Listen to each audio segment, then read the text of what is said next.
তথ্য কমিশন না থাকা সত্ত্বেও আমরা এর সুফল ভোগ করছি যে প্রার্থীদের সম্পর্কে যে ভোটারদের নাগরিকদের জানার অধিকার, সেটা আমরা তথ্য অধিকার আইনের যে আইন পাশ হওয়ার আগে থেকেই বস্তুত 2002-03 সাল থেকে আমরা শুরু করেছি। 2005 সালে প্রথম আদালতে রায় হয়, তার ফলে এখন তথ্য জানার অধিকার আমাদের প্রতিষ্ঠিত হয়। হলফনামায় যদি কেউ মিথ্যা তথ্য দিয়ে থাকে,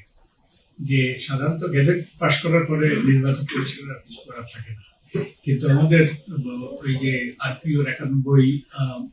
F ধারা অনুযায়ী আমরা যতটুকু মনে করি যে হলফনামায় যদি কেউ মিথ্যা তথ্য দিয়ে থাকে, এই তথ্য নিয়ে অভিযোগ করলে নির্বাচন কমিশন তদন্ত করতে বাধ্য হবে। আপনাদের কাছে শুধু আমরা ওই যে আপনারা একটু রিপোর্ট করবেন তাই নয়, আপনাদেরকেও অ্যাক্টিভিস্ট হওয়ার জন্য, তথ্য পাওয়ার জন্য, অ্যাপ্লিকেট হওয়ার জন্য আমি অনুরোধ করবো, এবং আপনাদের মাধ্যমে অন্যদেরকে এটা যাতে একটা আন্দোলনে পরিণত হয় সেটা আমাদের নিশ্চিত করতে পারলে কিন্তু এই কর্তৃপক্ষের প্রভাব পড়বে এবং তারা আমাদেরকে তথ্য দিতে বাধ্য থাকবে। একটা ক্ষেত্রে আমার জোর সুপারিশ হলো রাজনৈতিক দলকে যেন কর্তৃপক্ষের অংশ করা হয়, অর্থাৎ রাজনৈতিক দলের যেন আমরা হিসাব নিকাশ, রাজনৈতিক দলের তথ্য যেন আমরা যাতে